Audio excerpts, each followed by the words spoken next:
Para a professora doutora, vamos ouvir a professora doutora Ivone Patrão, também licenciada em Psicologia Aplicada, doutorada na mesma área, na especialidade de Psicologia da Saúde, é docente e investigadora no ISPA e na Universidade de Investigação de Psicologia e Saúde. É terapeuta familiar, psicóloga clínica nos cuidados de saúde primários. Atualmente coordena a Unidade de Recursos Assistenciais Partilhados e o Núcleo de Psicologia do Agrupamento Centros de Saúde de Lisboa 5. Tem orientado inúmeros trabalhos de investigação, conduzentes à obtenção dos graus de mestre e de doutor. Tem publicado diversos artigos científicos na área do bem-estar dos professores. Portanto, faça favor, muito obrigado. E então nós vamos passar para ali também, não é? Vamos. Exatamente. Tá, ok. Boa tarde a todos. É com muito gosto que estou aqui hoje e agradeço o convite à FEN Prof. Estou aqui hoje para partilhar convosco os resultados de uma investigação que tem sido conduzida no ISPA sobre o bem-estar, o stress e o burnout nos professores. Pode acontecer que esteja aqui nesta sala algum professor que tenha respondido a este inquérito. Desde já o meu obrigada. Bom, esta é a organização da minha apresentação. Quero fazer aqui um pequeno enquadramento. Penso que o meu colega de mesa já fez um excelente enquadramento, portanto eu não me vou alongar. Depois passarei para o estudo e para os seus resultados, para algumas reflexões e para propostas do que fazer face aos resultados que temos. Dizer-vos que dentro dos sinais vitais o stress é o 6º sinal vital. Pelo aquilo que já ouvimos aqui hoje, já percebemos que é uma epidemia global classificada pela OMS como uma doença do século XXI. Ainda estamos a 84 anos de finalizar, não é? Salvo erro, o século XXI, portanto temos muitos anos ainda pela frente para nos debatermos com esta epidemia e para tentarmos encontrar aqui então algumas soluções para ela. E as nossas carreiras têm mudado ao longo destes anos e não podemos deixar de falar de stress sem falar de stress ocupacional, que é aquele que nós sentimos diariamente provocado pelas nossas condições no local de trabalho. A profissão docente, como lida todos os dias com aquilo que nós chamamos os clientes, alguém com quem temos que tratar e estabelecer uma relação, que efetivamente são os alunos, os pais e os nossos colegas e as chefias, portanto já são muitas pessoas, não é? É considerada, por ser uma profissão que lida com o outro, é considerada uma das profissões mais estressantes. É engraçado que eu ontem estava a ver as notícias e a Ordem dos Médicos lançou um estudo nacional, eu agora desafiava também à FENPROF, que lançasse também um estudo nacional com todos os professores. A Ordem dos Médicos lançou um estudo com 25.000 médicos, salvo erro, em termos de amostra, e vai exatamente avaliar o burnout nos médicos, que também é uma profissão que lida com o outro.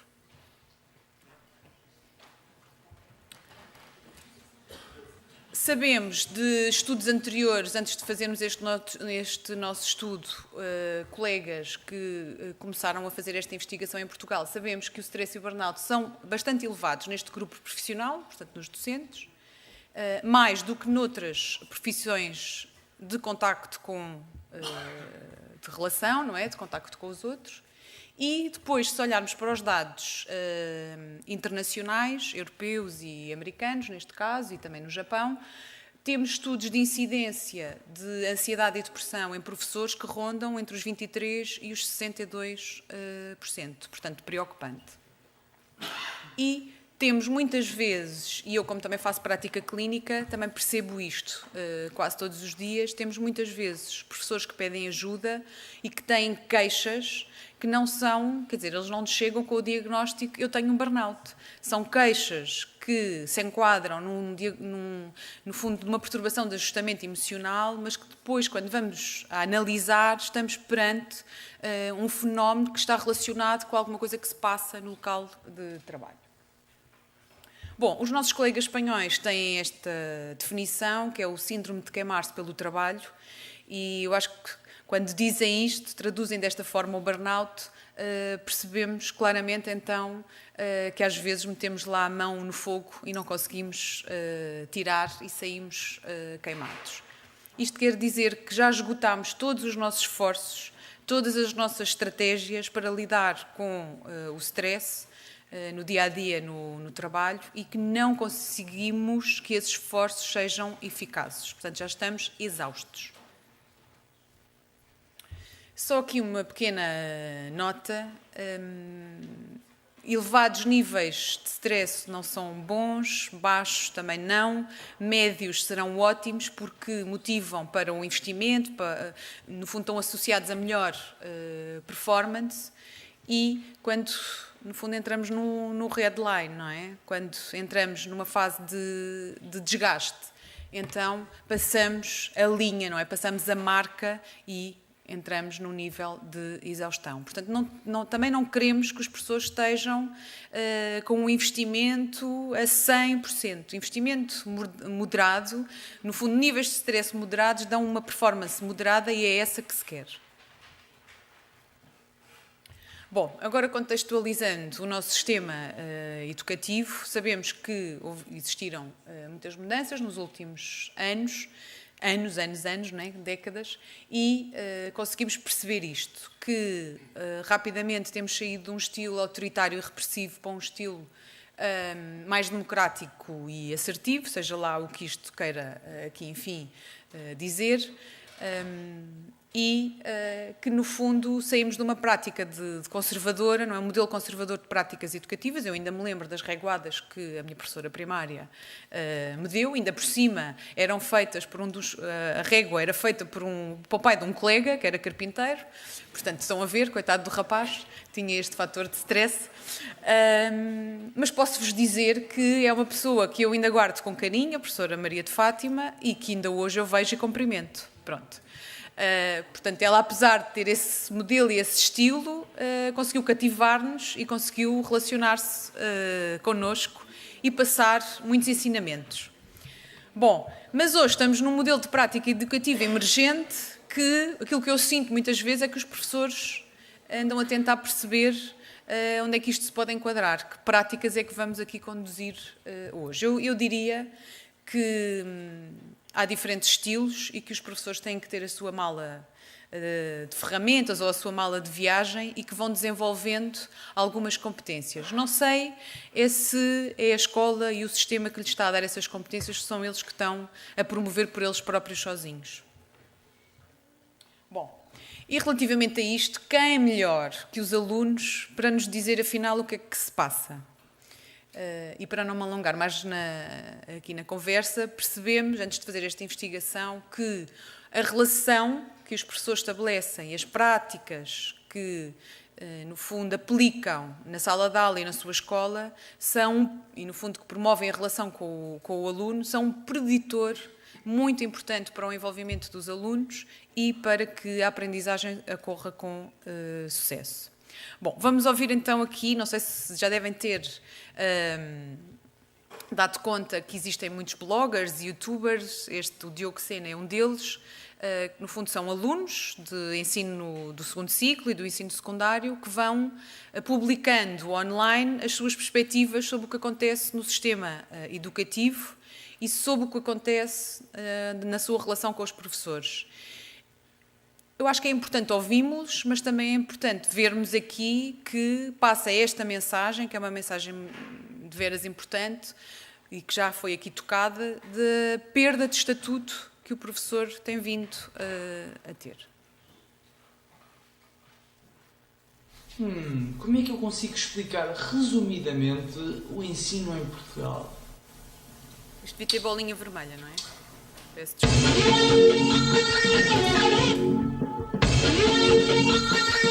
Dizer que o Diogo Serra tem 1.700.000 visualizações.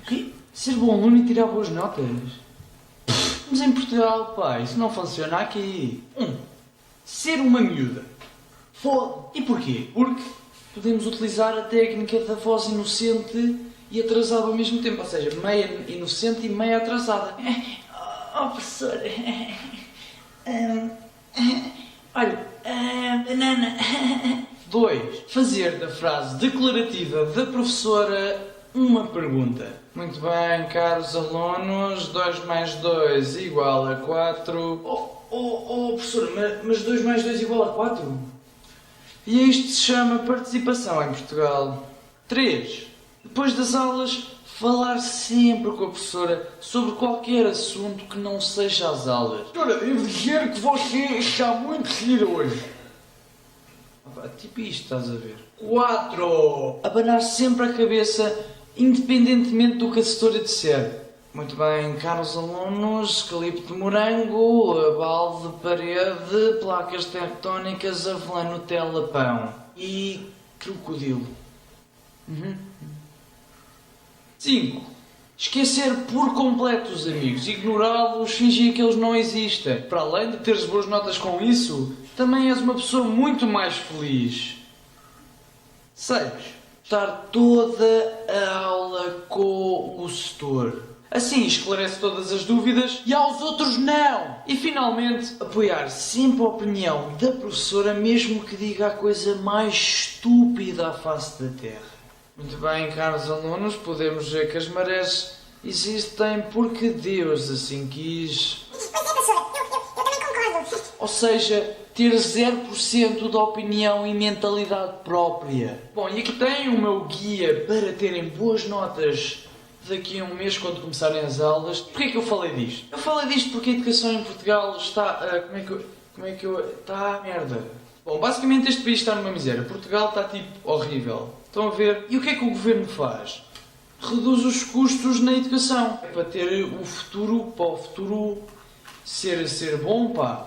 Aliás, eu próprio já fui afetado com esta medida. Este ano vou para o 12º ano e tive que escolher 2 disciplinas. Então escolhi Física e Inglês. E pronto, vá lá uma terceira opção, caso não haja as outras, escolhi Geologia. E em que turma é que fiquei? Na Biologia e Química, claro! Um parvos ou quê? Com estas medidas, que os estudantes sentem que não têm lugar aqui e que Portugal simplesmente não quer saber deles. Pois não admira que vão estudar para o estrangeiro. E já agora, aquela cena de educação física de não contar. Epá, eu sei que para alguns é bom e para outros é mau. Mas pessoalmente, tipo, a mim até me deu jeito, porque se não fosse educação física, eu pesava ao dobro, eu também não podia fazer isto.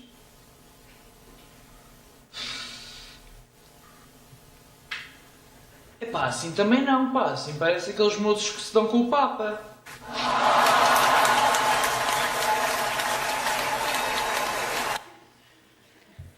Bom, eu acho que a voz dos alunos também é importante e alguns destes fazem de forma bastante irreverente. Há aqui um outro dado também importante, que é a percentagem, há aqui um estudo muito interessante, a percentagem de tempos mortos na escola. Este estudo diz-nos que 42% da hora que os alunos, do tempo que os alunos estão na escola é tempo morto, é tempo que não fazem nada. Estão nas filas de espera, estão à espera, estão nos intervalos, pronto. E aquilo que concluem é que estes tempos causam muito maior instabilidade nos alunos e tornam-nos menos produtivos. Portanto, e são estes alunos que os professores depois vão ter na sala de aula. E ainda enquadrando aqui um pouco, não só a questão das políticas educativas, falando-vos também então como é que são estes novos alunos. São alunos muito mais tecnológicos. Aliás, nós no ISPA neste momento temos um estudo exatamente sobre os comportamentos online dos alunos e percebemos o desafio que será, o desafio que os professores têm todos os dias numa sala de aula, com 100 telemóveis. Ainda no outro dia, um diretor de escola me dizia que teve uma semana bastante problemática porque não conseguia perceber porque é que os professores não conseguiam projetar os slides do PowerPoint nas salas de aula. Porquê? Porque eles tinham um aplicativo e controlavam o projetor de vídeo nas salas. Portanto, ele teve uma semana para tentar perceber e para tentar ver como é que...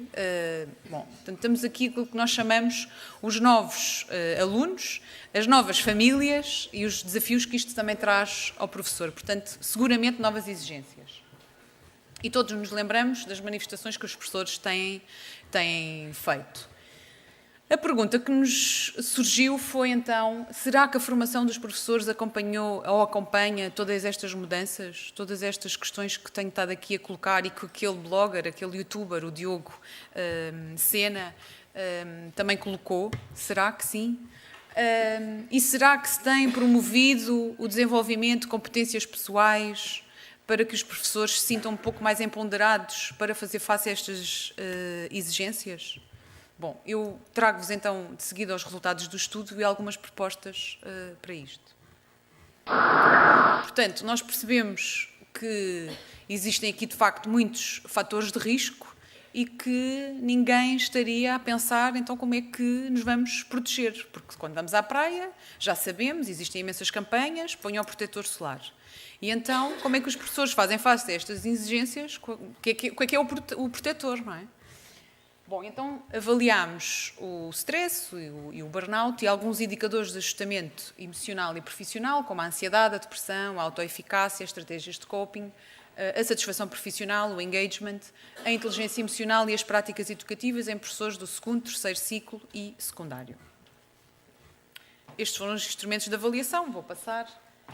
Tivemos autorização do Ministério da Educação para realizar o estudo e temos cerca de 927 professores que responderam, houve mais pessoas a responder, os inquéritos aproveitados foram 927, uma média de idades de 45 anos, a maioria do sexo feminino, casados, licenciados, uma média de tempo de docência média de 17 anos e uma média de tempo total naquela escola de 8 anos. 88% dos professores estavam a tempo completo e 65% destes tinham um vínculo à função pública. Maioritariamente aqui do ensino básico e 24% só do ensino secundário. Bom, em termos de resultados, o que é que tivemos? Para nós, em comparação com os estudos internacionais, um dado bastante preocupante, porque temos 30% desta amostra com elevados níveis de burnout, portanto na escala máxima. E quem é que são estes professores que cotam o máximo na escala de burnout? São os professores mais velhos, do sexo feminino, são aqueles que estão efetivos e que são aqueles que têm mais anos de experiência, sobretudo do ensino secundário. Portanto, no fundo, se quisermos olhar, são estes os professores que estarão mais em risco. Depois, percebemos também, em termos de correlações, que o burnout está associado à ansiedade e depressão. Por isso, aquilo que eu vos dizia no início, muitos professores chegam com queixas que têm a ver com sintomas psicológicos de ansiedade e depressão e depois só quando se faz uma avaliação mais detalhada é que se percebe que estão em burnout. Depois, percebemos também que utilizam estratégias de coping face a no fundo, este desajuste emocional, que são estratégias que não são adequadas e que, no fundo, os fazem estar sempre em desgaste, em constante desgaste e sofrimento. Utilizam estratégias que podemos aqui simplificar on-off, quer dizer, quando conseguem estão on, como no comando da televisão, não é? Quando não conseguem apagam, desligam ou ficam em stand-by. Estratégias de tentar fuga, não é? De uma fuga, mas nós sabemos que é muito melhor sair pela porta grande do que pela janela, não é? E depois alguma gestão de sintomas, mas que eu acredito que são traídos, porque a nossa comunicação não verbal é muito verdadeira e podemos ter um professor na sala de aula a tentar gerir 30 frescos e frescas e com a sua posição de controle, mas depois a cara não engana, não é? Que está aflito, que está inseguro, que está à rasca.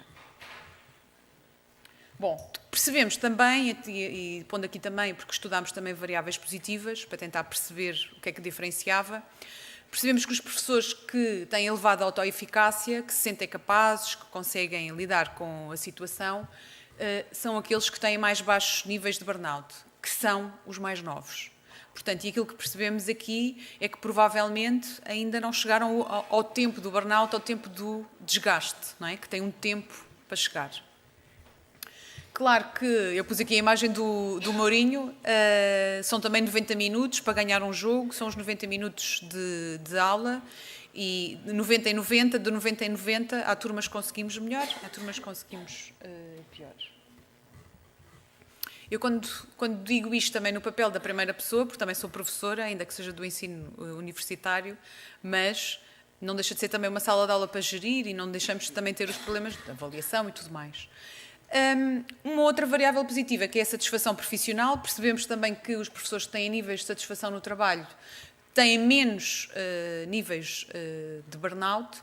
E o que é que foi aqui diferenciador? E eu acho que isto é muito importante.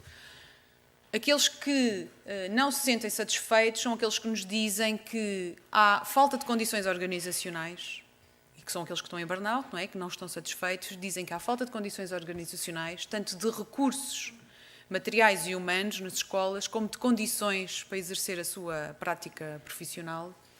Assumem muito o stress do papel, sentem que há muita carga, muita burocracia, muito papel que o professor tem que cumprir e que depois tem pouco espaço para a pedagogia, não é? Para estar com os alunos, para estar com os colegas, para estar com os pais.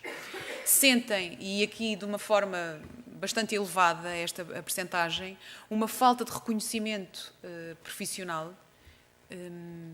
que aliás pontua qualquer conferência e qualquer conversa que tenhamos com professores, e aqui têm dados concretos desta amostra, e sentem também uma falta de realização e de supervisão. Aqui eu coloquei supervisão, eu sei que os professores não gostam muito desta questão da supervisão, mas é a partilha entre pares, espaço para isso. Depois, aqueles professores que assumem ter aquilo que nós avaliamos como práticas educativas facilitadoras, que conseguem estabelecer a relação com os alunos e com o grupo, turma e com os pais, e conseguem sentir que têm sucesso nisso, são aqueles que sentem menos preocupações profissionais, maior reconhecimento do seu papel, que tem a ver com aquilo que o Dr. Marcelino estava a dizer há pouco, no fim, que então onde é que está o reconhecimento? Provavelmente existe, não é? Os alunos agradecem, os pais também, não existe sempre um reconhecimento direto. E aquilo que chegamos aqui à conclusão é que os professores que se esforçam, no fundo, para desenvolver práticas educativas facilitadoras, sentem esse reconhecimento e consideram que desempenham e que isso promove, no fundo, também a aprendizagem. E isto aqui eu acho que é um ponto delicado, que práticas são estas facilitadoras e que práticas adotar, que professores é que temos que ser aqui. E eu acho que mais aqui trago-vos outra vez aqui um youtuber, o Miguel Luz, que no fundo o que ele diz aqui fala sobre os tipos de professor. E fala de um tipo de professor especificamente que a ele lhe agrada mais e que o irá conduzir ao sucesso. Ora, vejamos. Como é que é, pessoal? Está-se bem ou está-se tipo menos bem? Está-se mal, meu. Bom, então pronto, toma lá um garfo. Epá, então olha, obrigado, hein? Tchau. Bem, pessoal, é verdade, eu venho aqui falar de um assunto que tem a ver com a escola. E já agora, a ver não se escreve tipo H-A-V-E-R. Estão a ver? É tipo a ver. A espaço ver. Está bem? Pronto. Isso é que é preciso. Bem, pessoal, todos temos um setor gordo, magro, que dá matéria no último dia de aulas, feio, bacano, que nos deixa assim mais cedo, que nos molesta na arrecadação da escola, entre outros. Pois bem, meus caros visualizadores, eu hoje vou falar dos 5 tipos de professores. Primeiro temos aquela setora que nos marca sempre, mas sempre TPCs. Não interessa se o mundo vai acabar amanhã, se amanhã é dia 21 de dezembro, pá, não interessa. Ela tem de marcar TPCs. Tem de marcar TPCs porque nós estamos nas aulas a aprender e temos de treinar os conhecimentos adquiridos na aula, não é? Depois, até porque depois, para a vida, para o meu futuro, vai ser preciso muito as áreas e as equações, até porque eu vou para humanidades, portanto, façam a ligação e chegam lá. Segundo, temos aquele setor mais ou menos multifacetado e que num dia pareceu que teve a fumar umas ganzas ou assim e está do tipo: não fizeste o trabalho de casa? Não, setor, eu não me lembrei. Faz mal. Não faz mal. Não. E depois, no outro dia, esse setor é capaz de nos mandar para a rua por nós estarmos a escrever com as cores corretas no portfólio. Depois é o terceiro, que é aquela setora que não sabe mesmo dar matéria e faz-nos fazer atividades desnecessárias. Bem, meninos, hoje vamos dar o sistema de eliminação do ânus do pirilampo. Portanto, vamos copiar os textos das páginas 95, 96, 97, 98, 99, o 100 não, que é o Sabias Que, e a 101, que é sobre as queimaduras de primeiro grau e as pomadas desinfetantes. Portanto, força! Depois temos aquela setora bem bacana de português que dá aulas bem bem e tipo toda a gente curte dela, e eu não estou a dizer isto por a minha setora de português ter os meus vídeos, porque ela não vê.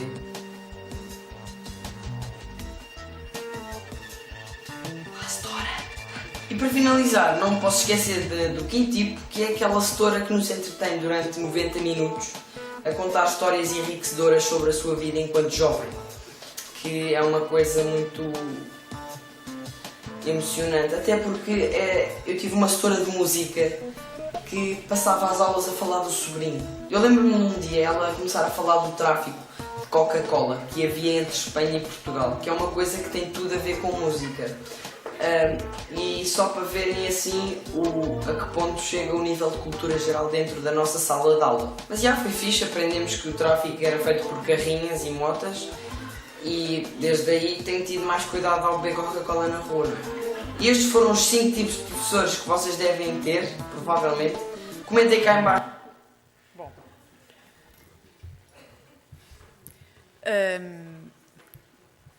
Sabemos também que, relativamente ao envolvimento, que os professores com maior dedicação, energia e um envolvimento moderado são aqueles que têm baixos níveis de burnout.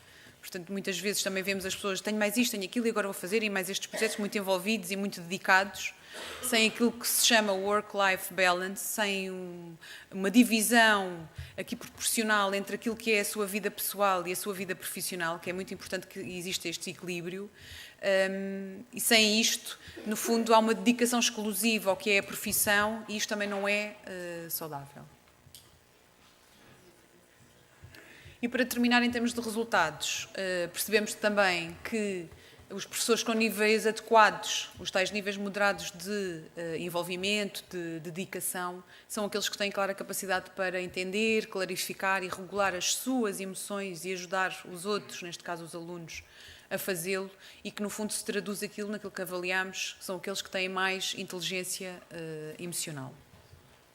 E que lhes permite, então, lidar melhor com a adversidade numa sala de aula.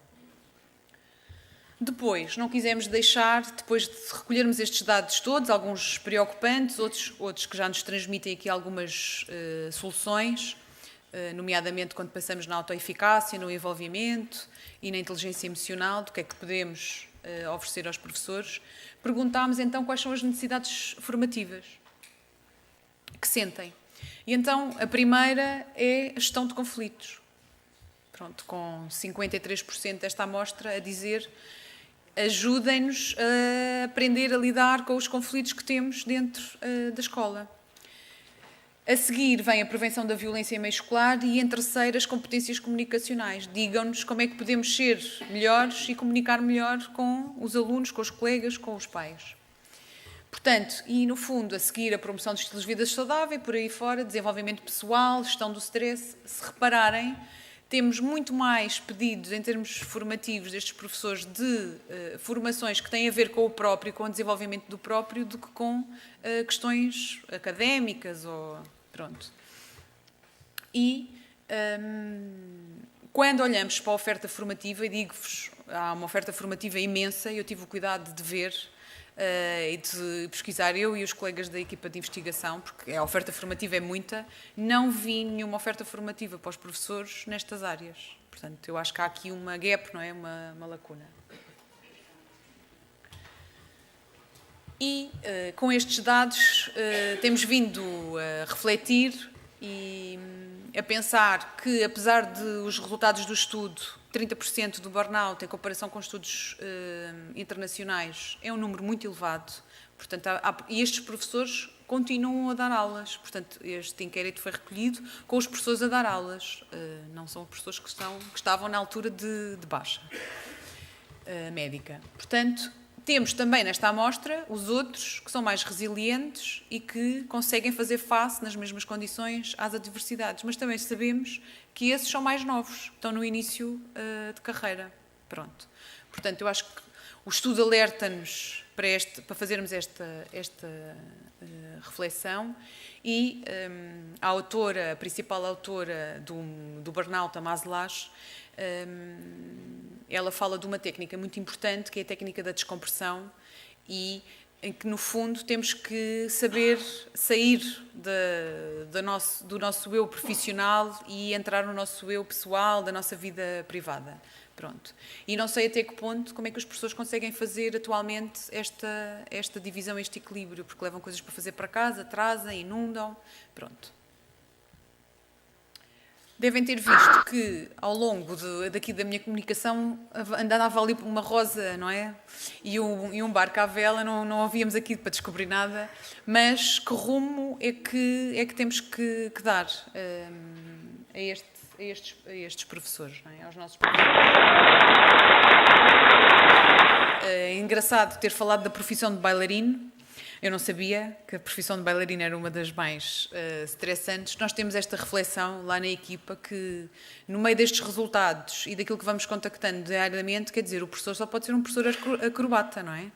Porque no meio de tanta diversidade das condições e do sistema que se foi alterando, quer dizer que tem que se ir equilibrando, dançando uma data ao som de músicas que muitas vezes vão mudando.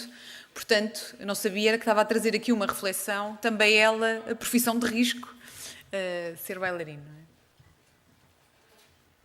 Bom, e então, reparem que, no fundo, há um desafio não só para o professor, como para o sistema educativo, para a escola do século XXI. Temos que apostar muito mais no desenvolvimento pessoal, na exploração, no fundo, de como as nossas emoções interferem na relação que vamos estabelecendo com os alunos, com os pais, com os colegas, olhar para isso, porque isso está na gênese dos conflitos que vão acontecendo diariamente na escola.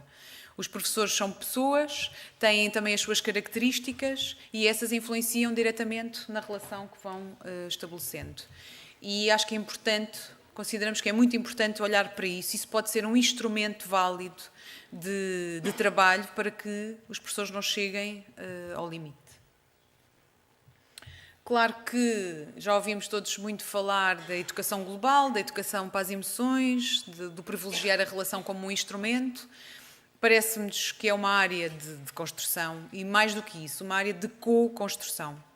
Não podemos pôr o peso todo no professor. Temos novos alunos muito exigentes e desafiantes. Eu acho que o olhar tem que ser um olhar também para os alunos e para as famílias. Portanto, e, no fundo, o objetivo de todos é que haja sucesso e que haja aprendizagem.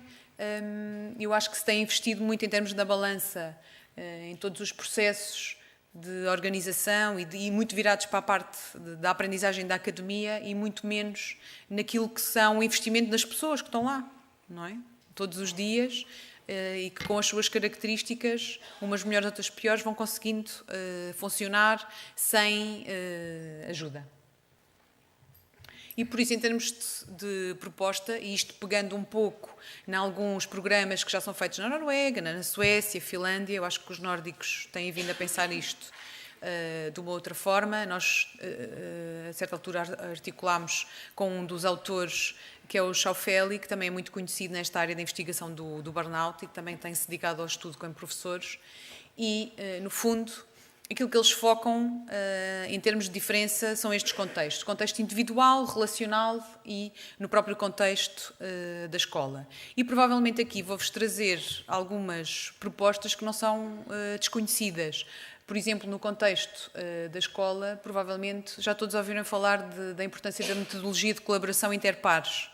E porquê que os professores mais velhos, uma vez que agora há esta obrigatoriedade da reforma se de estender até mais tarde, porquê que os professores mais velhos não podem ter este papel importante de estar ao lado dos mais novos e eu quando digo isto, digo sempre do ponto de vista informal, porque acho que já temos muitas coisas decretadas e burocratizadas e cheias de papel e não há espaços para as pessoas se encontrarem, conversarem informalmente e trocarem as suas práticas, aquilo que se chamam as boas práticas, discutirem-nas.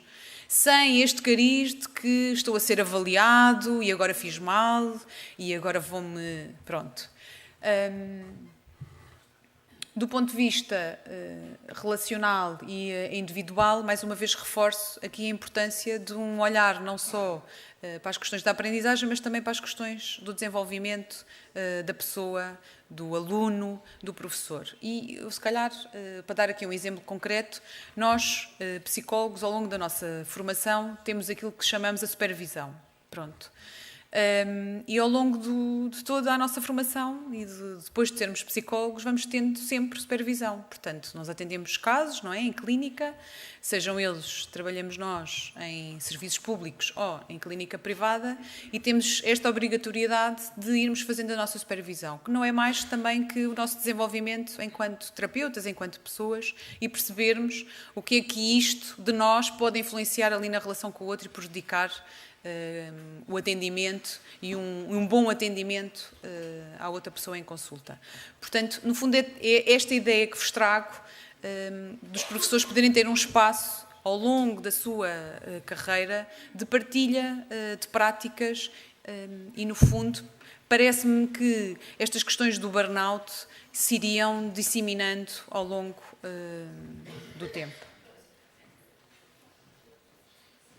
Claro que, e para finalizar, não queremos que os professores sejam perfeitos e que de repente saibam surfar a onda do McNamara, não é? Que são ondas enormes, foram classificadas nas areias maiores ondas, não é? Do mundo, não é isso que se pretende, mas que, no fundo, consigam, ao longo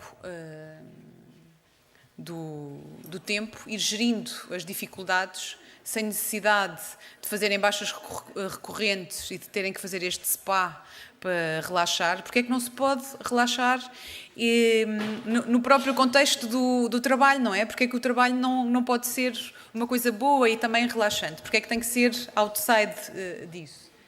Pronto. Portanto, no fundo, a mensagem que eu queria passar é que acho que temos que repensar